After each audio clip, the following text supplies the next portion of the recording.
Hey Bernie, how are you doing? Hello. Good. How are you? Doing great. We're just waiting for a couple of our other participants to join, and then we can begin. Right. Uh, I got Jaira over here beside me. Hi, She's Bernie. she's our SEO lord at SEO reseller. So Cool. if you have questions a bit later about SEO Okay. stuff, feel free to ask. Oh, by the way, Bernie, how'd you find us? I mean, aside from the emails that I've been sending you guys. I think it was an Instagram post. Oh, I great. want to think it was that, and I, obviously had a brief description, and I thought the content was interesting, and I want to keep the sauce sharp. So Yeah, that's sign great. up. That's great. That's Yeah. good to hear. Because I agree. Like a couple of weeks ago, I actually ran a webinar for AI, or like a lot of the AI stuff for digital marketing. And while I was creating my content, I was reading through a lot, going through a lot. So it's, there's always something new that you learn every day. So that's awesome. You know. so, Yeah. I'm glad that yeah. you're here. I'm glad you're here, that you're trying Good. to. Cool. Yeah, I think my colleague Victoria might be joining as well, but we'll see. Sure.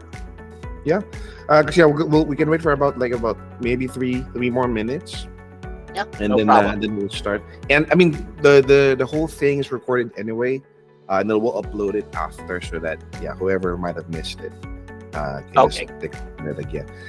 But have you signed up to our dashboard? Have you explored the website, or like is this the first time you're interacting with anyone from SEO reseller? Or how's that for you? Oh, hey Bird, I think we lost you. You there?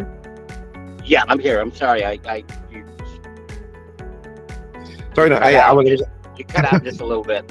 No worries. No, Sorry, I, I'm actually driving to work, and I'm Oh, in my truck oh. right now, so I hope it's okay. I'm Oh, on that's hands free. Yeah, no problem. no, but yeah, I mean, I don't want to hassle you, I guess, with so much questions. But I was just asking, like, have you signed up to the website?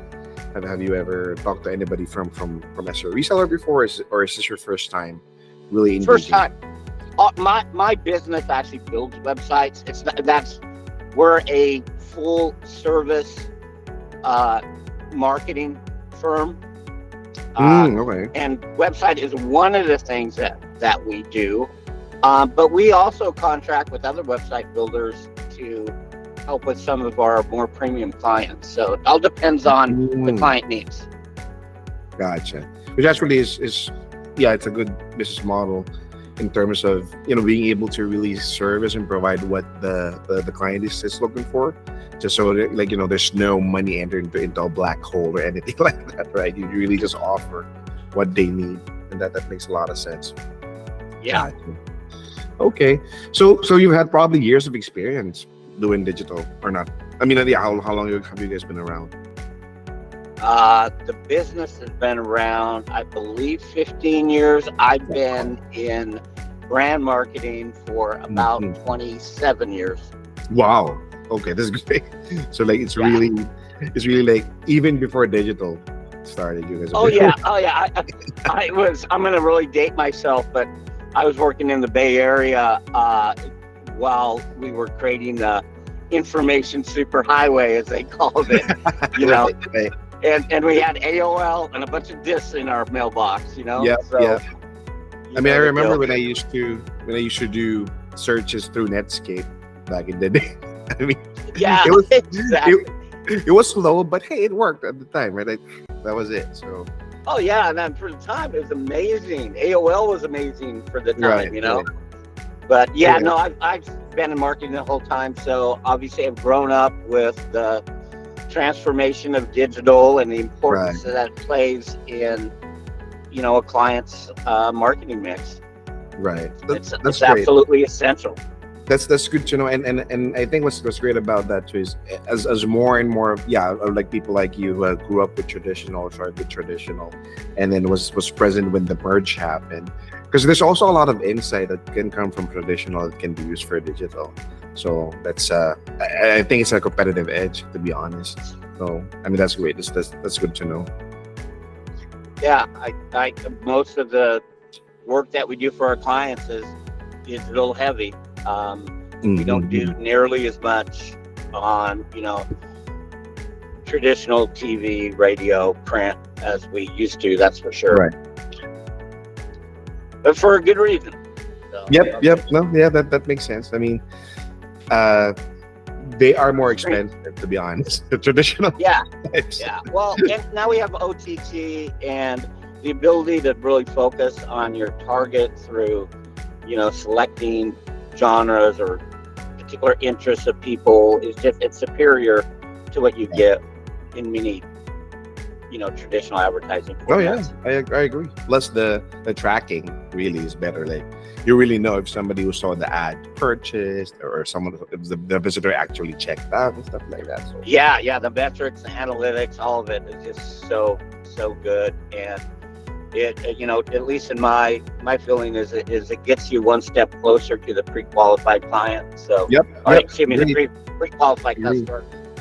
Actually, we'll talk about that in a bit, and that's actually it's crazy that you're raising that because yeah, it's one of the few things or one of the great strengths of digital is you can really just market to people who are actually interested.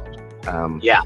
right, so that's great. Well, while we're waiting for a few of our other participants, I think we can already start. Because again, I mean, it's recorded and we can upload it after. But I appreciate you being here, Bernie. Yeah, you bet. Just let us know if there's anything that you need. But yeah, I want to introduce myself again. My name's CJ. I have Jaira with me, and I think you guys have seen me around because I've been running the KEX Plus webinar series for SEO Reseller. If this is your first time, welcome. If you've seen any of our episodes before, welcome back, and we appreciate the support. So, since the year has almost ended, right?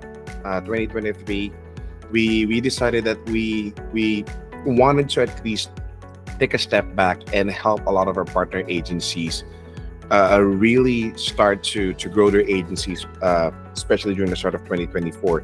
So that's when we decided to actually take a look at our previous episodes, and one really stood out for in that list for us is we had a four-part webinar before about I think 5 years ago, and it was really about building your agency. So we decided to revive that, and again redo the content to really match how the digital marketing industry is now. So thus we're introducing you to part one of our Build Your Brand webinar series, which is creating your premium agency website. So again, my name's CJ. I'm sure you've seen me around social media, promoting SEO reseller and on the website as well. So I've been around for quite a while. I've ran quite a lot of of digital marketing campaigns as well. I'll share this deck with you guys so we can go ahead and check me out on LinkedIn, and I have Jaira here with us as well. You want to introduce yourself, Jaira? Hi guys, hi Bernie. I'm the SEO team lead at SEO Reseller. So I've been in the industry for 8 years.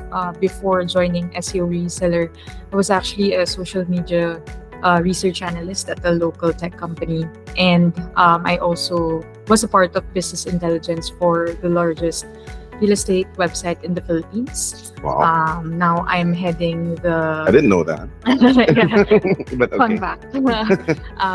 Now I'm heading the SEO department here at SEO Reseller, and we are overseeing over 200 SEO campaigns. And I'm actually one of the pioneers of what we call the internal assessments team that help the sales team improve their close rate from 16% to 51%. Yep. Oh, And nice. yeah, and another fun fact is that I was a former professional basketball player in the Philippines. It was Averaging, Really? averaging yeah, 20 points. Like I swear, when I saw the Oh, score, you're that's like, whoa. impressive. yeah, but it was a pretty short stint. Now I'm focusing on digital marketing. Yeah, I've been reminding her to, continue playing basketball, drop the SEO. No, I'm kidding. But yeah, she should. She should really start playing more. Especially since the pandemic is done. But yeah, that's Jair for you again. I'm CJ. So, which leads me to my next point of communication here. Uh, please interrupt us anytime you feel like we're talking too fast, or if you have a question, just let us know, because a lot of the value from this conversation is really going to be based on how you interact with us, right? So what are we going to go through today? So again, we're going to go through what your website should be about for your agency. And your website needs to be able to, number one, build a human connection or create a relationship with your audience. So it's not enough that they land on your website. They need to be able to connect with your audience. Number two, your website needs to be able to showcase your proof of mastery, or showcase that you're a digital expert. Next is your website should be able to portray you as a thought leader, or you should be able to build an online community in that specific industry. And of course, your website should be able to tell your audience that you are a problem solver, or technically you're able to solve their issues in terms of digital marketing, or at least generating leads through their website. And this is really where you can actually start to generate leads for your website, right? So this is what we'll go through this conversation. So let us begin. And before we dive into the actual meat of the conversation with those topics I mentioned, I just want to quickly go back to the fundamentals, and I wanted to show you guys the traditional steps of marketing, which again, Bernie, you'll be really, really familiar with, especially in traditional.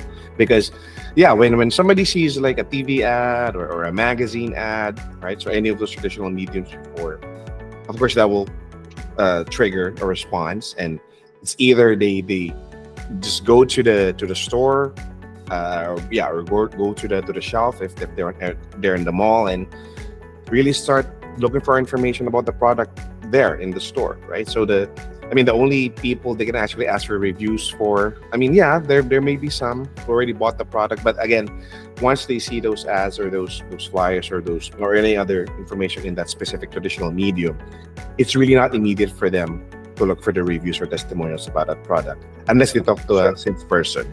Which again, if you talk to the salesperson, of course, they'll really just talk about a lot of what you need to know to buy the product, right? But not entirely user reviews. And that's how it's worked for a while before, again, digital marketing came in. And again, so there's the stimulus starts, and then the first moment of truth is when they buy, and then the second moment of truth is when they experience the product already, they bring it home, right? Now, with the introduction of digital marketing, Google coined a zero moment of truth. So there turns out digital marketing has introduced a moment of truth even before the first moment, which is the buying, and the second moment, which is the experience of the product. And this is, again, the digital zero moment of truth, where people will start to look for reviews or will start to do some research. And I want to ask Jairo here for a perfect example. So Jairo, what do you do whenever you're looking to buy something? Nowadays, right? So what's the first step for you? Just an example, we recently bought the family car. So Great. Of course it's a big purchase, so we have to do a lot of research. So of course the first thing I did was to read blogs, scan brand websites. I went to YouTube to watch a number of vlogs. I do that a lot too, especially when I'm buying gadgets. I go to like the top 10 best headset. And you check the comments as well. Right. I joined Facebook groups to see the feedback of the actual owners. As a millennial, I did TikTok as well. So I've never really you also see reviews on TikTok about products? Okay, that's great. So awesome. it took me around 2 to 3 months to decide on the brand and the model of that specific car. And just looking back, it made my first moment of truth very short, because when we went to the store, you already know. I already know whatever the agent was talking about. I know about the financing, the of course the specs. So it's basically just sign the papers, down payment, stuff like that. So you basically made the salesman's life easier. I did. Only for him to resign after 2 months. What? That's sad. But yeah. But yeah, exactly the same thing for me, and I'm sure might be for you, Bernie, as well, when you're looking for stuff online, right? Like, Oh yeah, I right? live on YouTube. Yeah, like like you're looking to buy something, you look online and you see what's up, right? Again, not I'm not saying that again traditional marketing doesn't work. I mean, it does. It's just that it's really more on the brand awareness, because when you see that ad, it doesn't really provide everything you need, especially user reviews. Not like if it's digital. Again, that's why this real moment of truth is now existing. It's because that's the time you actually really look around, ask people. I mean, from the safety of your home, right? Like you just go online and you get information. Yeah, By the time you get to the first moment, you're ready, and that's it, right? And then bring it home, you get the experience. I mean, you don't if you don't have a good experience after, you also go online and you talk about it, which is Right. which adds to the reviews that other people going through the zero moment now looks for. So Yeah. it's a really great cycle what digital marketing has done here. And why it's important in what we're talking about today is because it moves to the customer journey that I'm showing on the screen right now. And your website, right? Your website is part of it, of this whole customer experience, or the whole customer buying experience, right? So you're seeing on my screen. Oh, hold on. Let's get Victoria in. So Victoria's trying to join. I work with Victoria. Oh, yeah. Oh, there we go. Oh, I think she disappeared. Let's wait for her to try and join again. But yeah, what I was talking about is, yeah, the whole customer journey that I'm showing on screen. Your website is going to be part of this whole process, right? From brand Yeah. awareness, because of course you want to let your clients know, or your prospects know, this is our brand, right? So this is who we are. So your website needs to be there. Now they know who you are.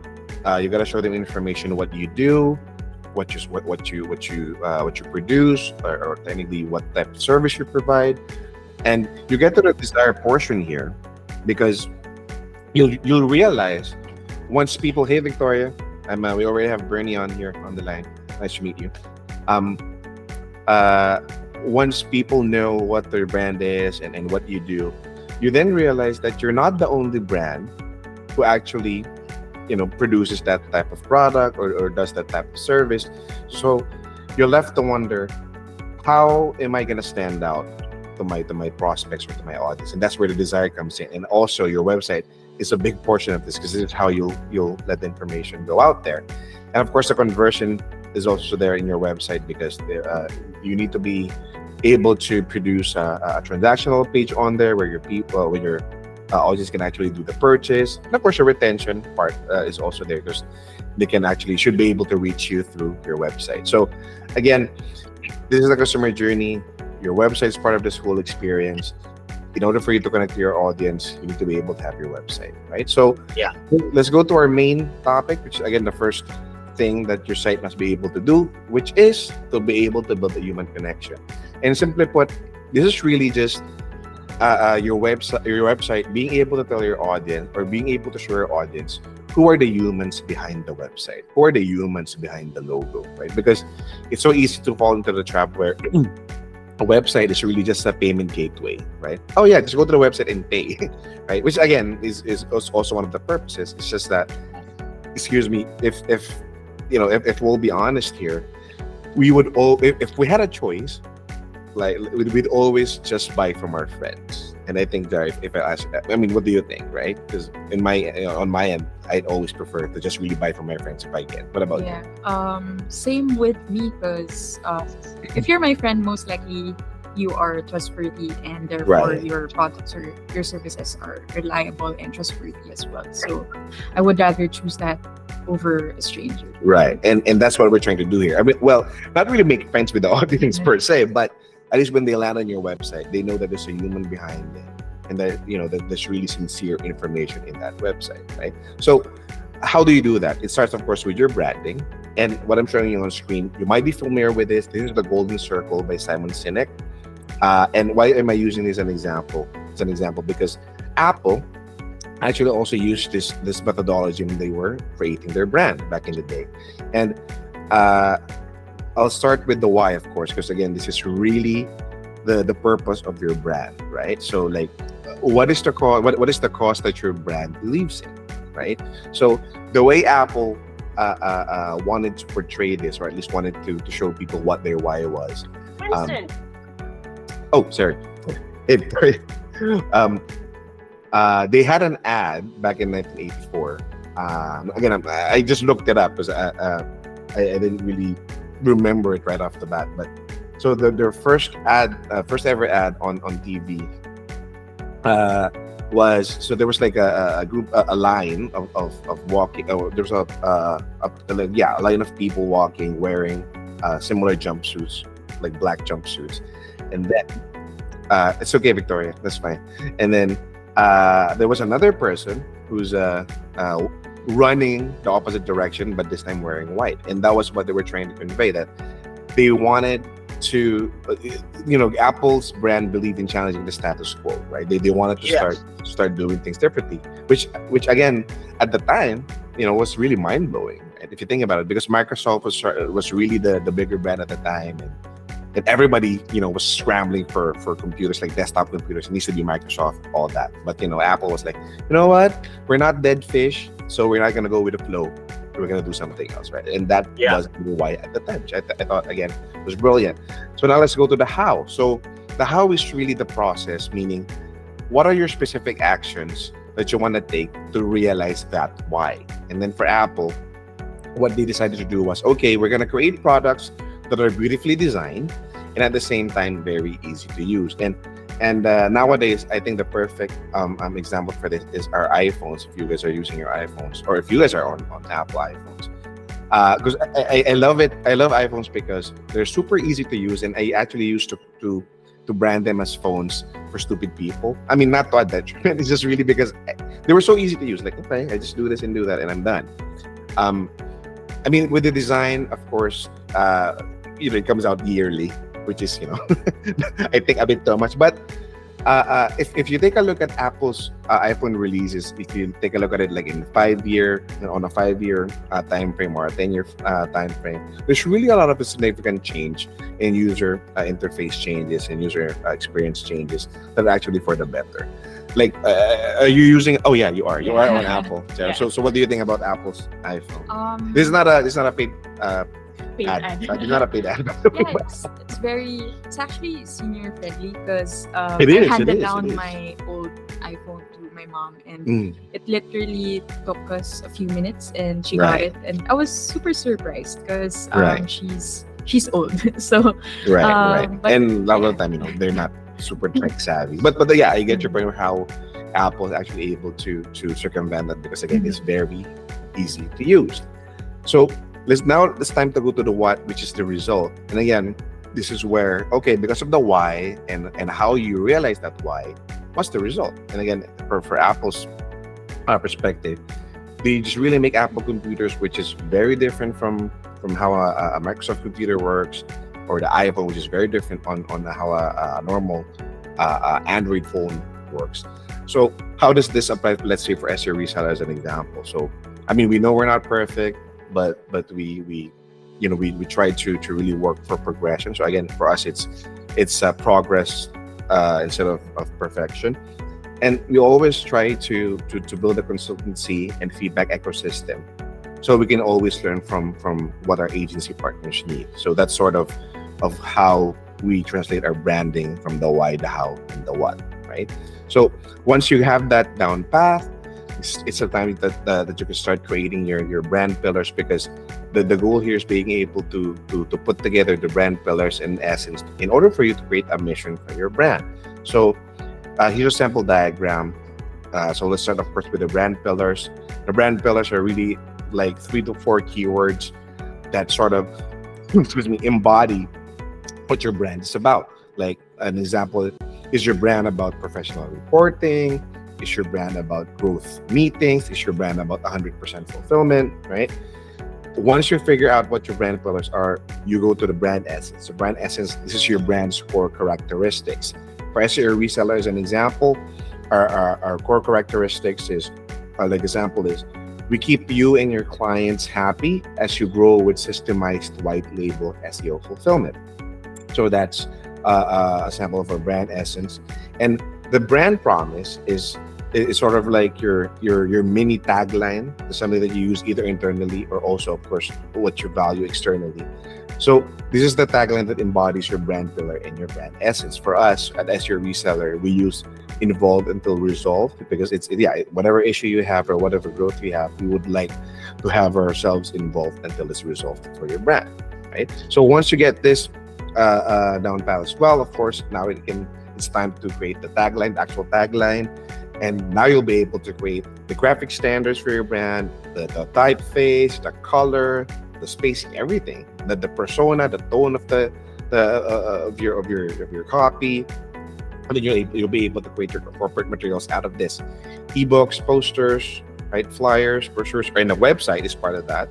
And of course, that's when you can start doing the marketing and advertising. And it actually is fairly similar to the concept of the bow tie funnel, as you're seeing right now on the screen, right? It starts from, again, the why, right? What your purpose is, how you want to do it, and then what you're gonna do, or what your end result is, and then it just goes from there. So it's very, very important for your website to have the human connection, that it starts with your branding. Right now that your branding is done, we go to the marketing, advertising, your marketing materials. Now, of course, it's time to get visual. And why does your website need to be visual? It's because our emotions are triggered fastest through visual means, and I think all of us can agree, right? I mean, no offense to the visually impaired, right? But if all else is present, again, our emotions are triggered the fastest through visual means. And based on a behavioral economic study about communication, the body language actually holds a bigger percentage of how successful communication is. Body language was about at 55%, intonation was about at 38%, and the verbiage, or really what you were saying, was only about at 7%, which really embodies the thought or the premise that it's not really what you say, but how you say it, right? Another thing that I'd like to add about making your website visual is, if you have actual photos of your office or your staff, of course, always just use that. I mean, there's no harm in using some stock photos from time to time, but again, if you have actual photos of your staff in your office, feel free to always use that, right? Now, moving forward, let's start to talk about the actual visual elements that your website should start to target, meaning the design elements, right? So we'll start here with simplicity. Of course, the site needs to be simple. Aside from that, it needs to be navigable. Next, it needs to be consistent, both with design and the content, right? And lastly, of course, it needs to be usable. So meaning it needs to be user-friendly. Both the user experience needs to be great, and also the user interaction needs to be great. Right, so let's start with the first one, which is simplicity. And we have here an example on screen, as you can see, great design, no nonsense, right? A sample from all of the brand here. This is really the above the fold of the website. When you go to the website, this is what loads, right? I'm not sure if they've updated it recently, but this was how it looked like when I took the screenshot. So, clear cut, this is their design. And again, very clear that this is this is really what the homepage looks like. Another one from Shine. So just this brief text there talking about how daily mental wellness for all is something that they provide.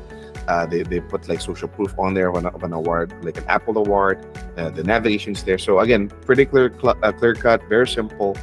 Not a lot of clutter. Actually, there's no clutter even. So very, very simple, but it delivers the message very clearly, right?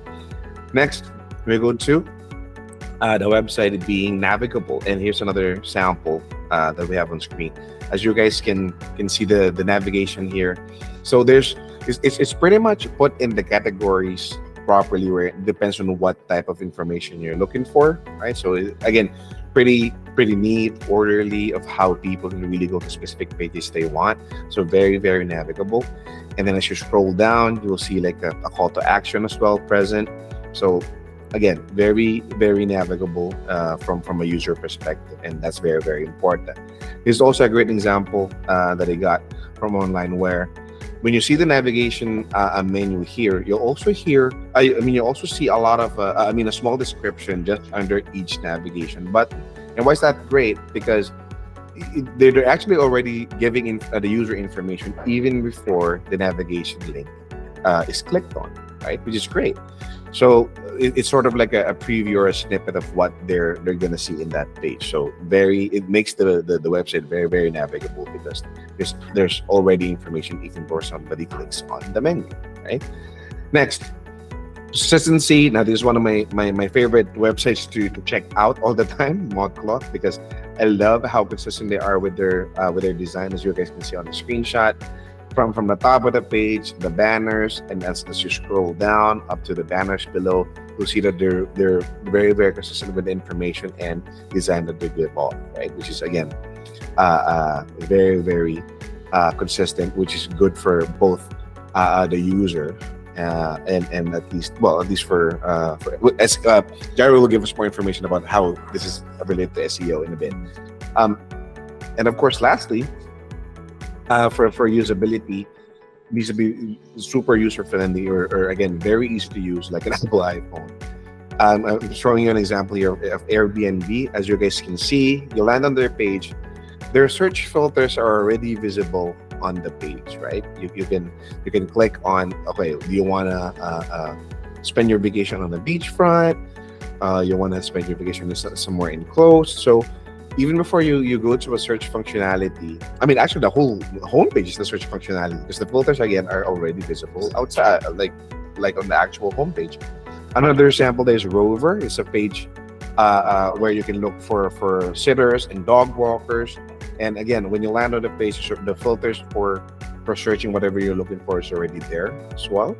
So very very usable. And yeah, I wanted to ask you, Jaira. So because I guess a bit of a disclaimer too. While this design will really be helpful for users and yeah, making sure that your users get all the information and the site is easy to use. How does this affect SEO, or is that the end all be all for SEO? What do you think about that? So for the items that were shown here, the first one is simplicity.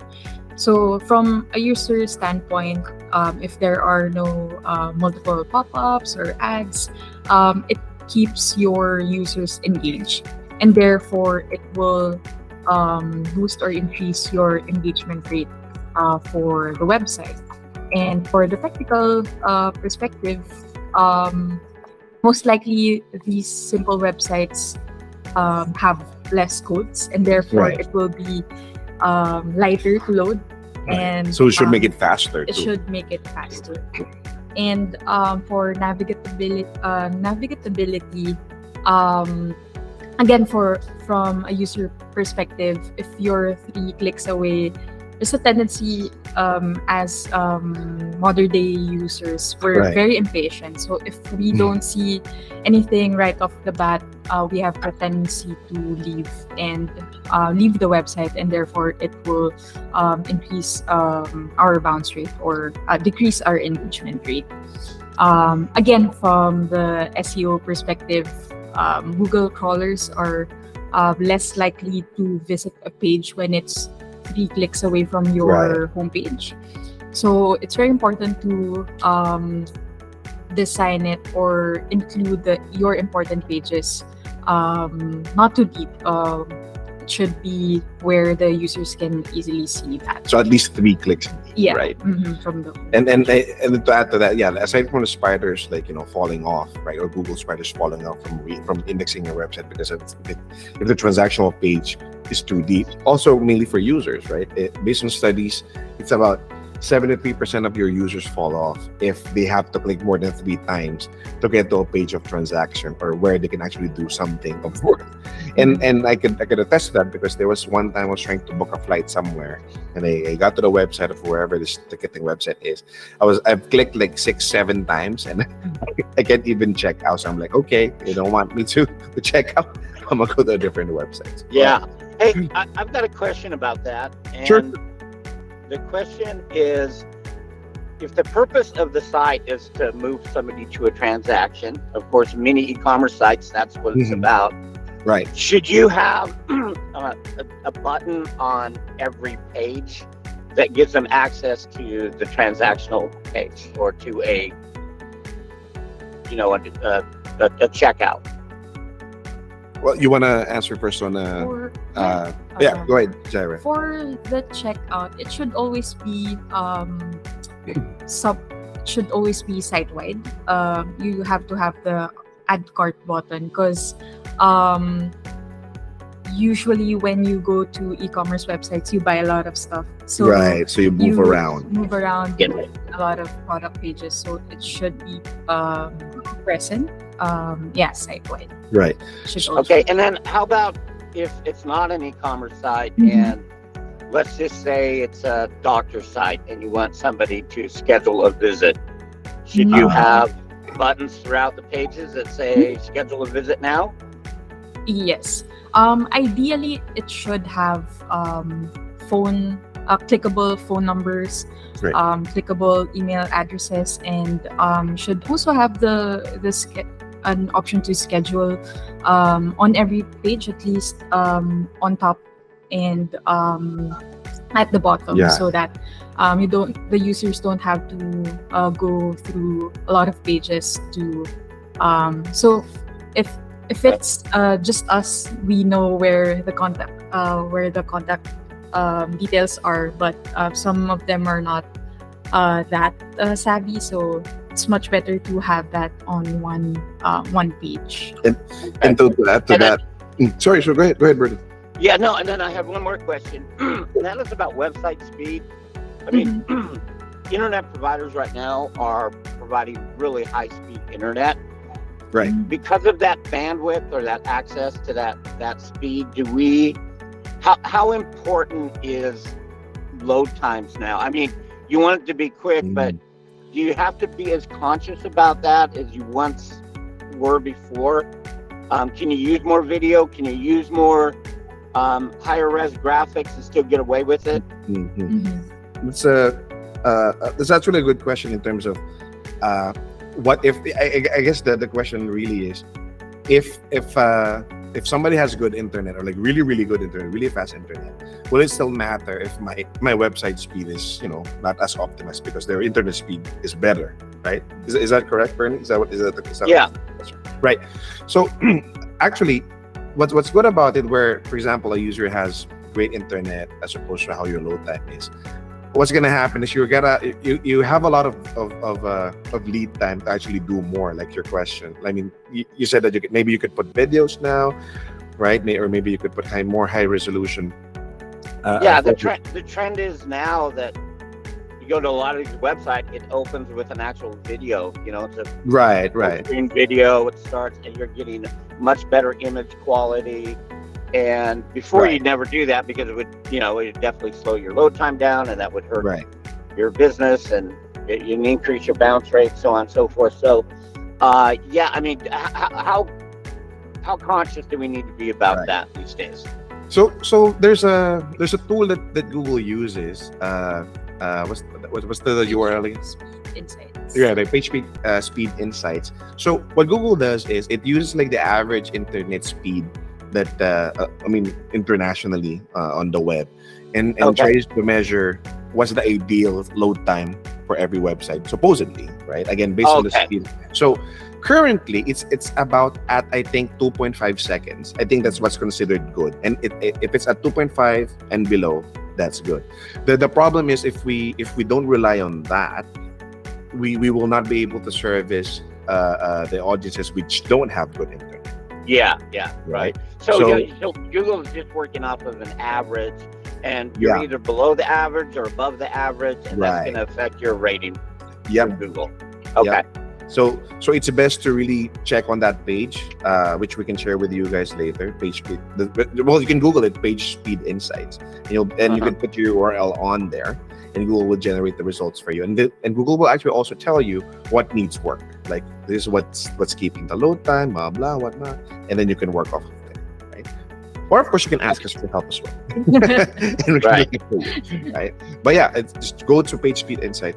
And actually, in terms of the CTA, the call to action, that's true.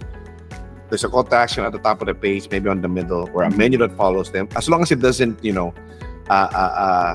bother or disturb the way they're reading through the content. But Yeah. more importantly is at the bottom, because after they read the content, they should have like an option. Oh, okay, now I want to book a call, or now I want to send my information, which we'll actually talk about a bit later when we get to the call to action part. But yeah, this is Okay. really about the visual elements, or your website being able to have that human connection. And again, there's more to it, which we'll share on our further episodes. But at least let's put it on rest on here. But next, Jara would want to share more about your website being able to showcase your digital expertise. And the plan here is to really, your website needs to be able to tell your audience, hey, you know what, we've done this before, and actually we have proof. And when I say we've done this before, we actually done it pretty well, and we have proof for this. And remember, the zero moment of truth happens before the purchase happens. So when people are looking for reviews, they need to see, okay, if I purchase this, is this what the potential is for my business, right?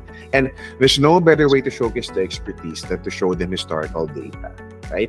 And of course, just a bit of a disclaimer, all of the information Jair's going to be showing you moving forward, these were based and created from our methodology and with our in-house teams, right? So yeah, Jara, go ahead. Okay, so this is actually one of our samples of one of our case studies. This is informative and helpful because you're presenting something your clients can achieve. Right. And this campaign is actually an auto restyler shop that is based in California, which is a big state. SEO reseller was able to help them increase their organic traffic by 72% by just 5 to 6 months. So we'll go to the next slide, please. Okay, so we had 3 challenges here. The first one is stiff competition. As mentioned, California is a big state, and there are several auto restyler shops, more authoritative, more popular shops, and that our client before was their website authority is really low, and there's little to no visibility at that time, which leads us to the second challenge, which is the low organic traffic. This client didn't have SEO prior to us, and so it's very difficult for searchers to see their website. And the third challenge was the outdated content. Their content is not optimized for search, again, which makes it difficult for potential clients to search for their website. And so what we did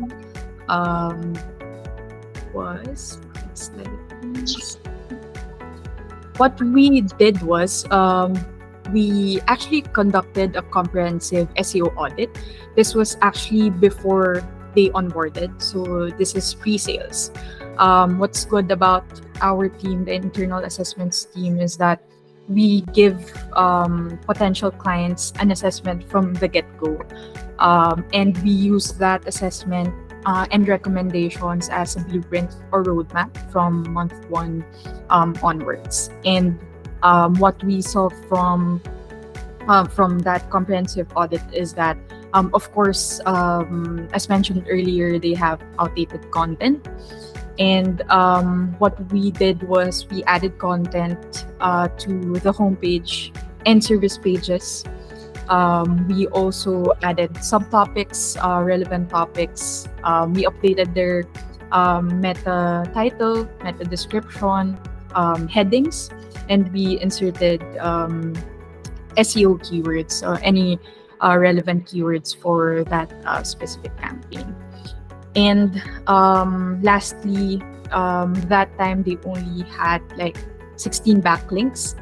And then when they onboarded, we built 4 links per month, which is actually the lowest package that we have. But from the domain authority of DA11 last March, it increased to DA19 in August. So if you guys are not familiar with domain authority, it's actually a metric created by Moz. It's actually a scale on a scale of 1 to 100. How likely is your website to rank on search engine results page? So it increased in that short amount of time. So which in return they gave us 72% improvement in terms of the overall traffic.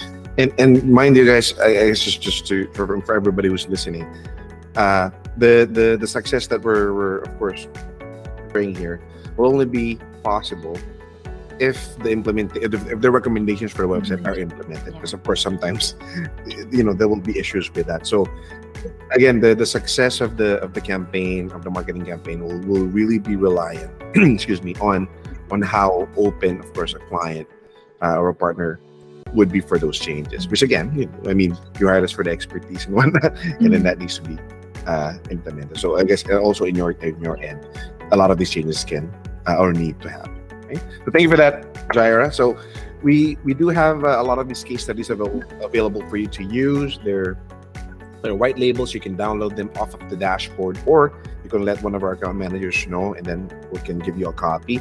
But again, don't just settle with our case studies. While our case studies are good, right? Because again, we've created this with historical data. You also have to start building your own. Our case studies are great, right? But there will always be better case studies than these. Then those will be the ones that are about your clients, right? The ones that are really going to be coming from your experience in your portfolio, right? So next, sorry, go ahead, Bernie. Nothing. I just wanted a little pre-warning. I need to get off like at 6:55 because I've got a meeting at 7. Oh, no worries. Yeah, we'll try to. It's either you get to the end, because I think we only have a couple of slides left. But yeah, that's fine. Yeah. Okay. Cool. Yeah, I'm enjoying the presentation. Go ahead. No worries. Yeah. Next is about being a thought leader. So your website should be able to portray or to showcase you and your brand as thought leaders, meaning you need to be the go-to brand in the industry. You need to be able to produce you need to be able to be the trusted source of information as well. You need to be able to inspire innovation in the, of course, digital marketing area. And since we've already proven it via the previous slide, if you have your case studies, now you just need to be able to teach it, right, to your audience. So the next step is being able to reach out to your audience, and the best way to do that, of course, is through these different channels I'm going to show you moving forward. Number one, of course, is social media. The most important question here is, are you researchable, right? And what do I mean? Like, if somebody starts to look for your company or for a product or service that you're doing, can research be done about your company, right? And you need to be able to show what your everyday looks like inside the company, right? Either you have company functions, or where you can celebrate your employees, or maybe show off your facilities if you're able. But what's really important is that you have a Facebook channel, a LinkedIn channel, a YouTube for videos, right? And then if you have an account in Twitter, or former Twitter, or X, or Instagram, of course, again, if you have photos that you want to showcase. But it's really, really important that you are present in these channels, because it's also one way for you to be able to build a community, right? And that's what you're a thought leader of, right? The community. If there's no community, you can't be a thought leader. So this is where you actually build your community. And I think, like Jara mentioned it, which I think we should add this sooner, is TikTok, right? So we're starting to really explore a lot of the avenues on there. But yeah, if you already started doing it, then go ahead. Yeah, because I think we're seeing a lot of information on there, especially about digital marketing. Next, of course, is you need to be able to have partnerships with other brands. And when I mean other brands, the point here is you want to show your audiences what other industry leaders think about your brand. So of course, number one here is we have BBB, right, or Better Business Bureau. You need to be able to put a badge on your site. Yeah, we're a member of the BBB. You can also get a Google partnership with Google, so you can reach out to them for that, and you get this badge. You can put it on your website. Also, another sample is for SEM Rush. You can be a certified agency partner. So these are some of the companies that we're actually partnered with, which again shows our community that yeah, these are some of the bigger brands who actually believe it we do, right? And of course, lastly is really just the reviews or the testimonials, right? We call these brands the big five, right? So we have Google on here. There's Yelp, Yellow Pages, Yahoo, and Bing. And it's really, really important that you have reviews on here from your users or testimonials, and you can actually put them up on your website, right? So don't be afraid to solicit for reviews or to ask for reviews, especially if you know that your brand is doing well in terms of the work. What you really just need to remember is don't use fake reviews, right? Because Google is able to find out if you're using fake reviews. They have an algorithm to detect that, right? As much as they have algorithms to detect AI content, they can also detect fake reviews. So don't do that. Like, we've tested it. Don't do it, right? Don't do it. And lastly, guys, we get to the last part here, which is the lead generation part, and where we'll talk about a bit of the call to actions here.